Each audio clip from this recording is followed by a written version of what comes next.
The woman merely tapped her teacup lightly, and something strange happened. Almost instantly, the man's expression twisted in agony. He clutched the sofa tightly, his face streaked with tears, as if he were enduring unbearable torture. Even more terrifying was the loss of control over his own mind. As the tapping continued, Blake suddenly felt as if he were being pulled into a black hole.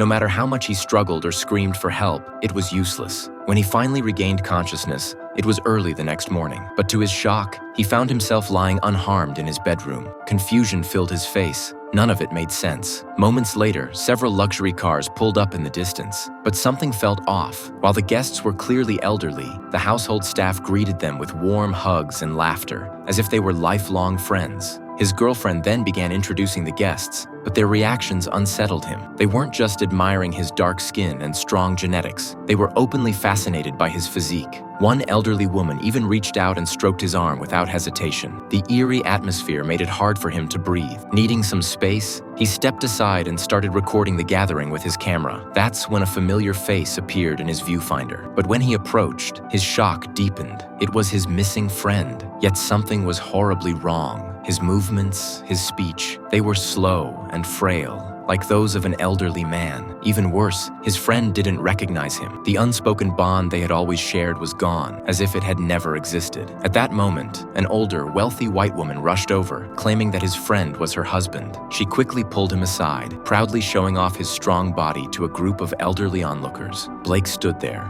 frozen in place, his mind racing to comprehend what was happening. But what he didn't know was that the real nightmare was only just beginning.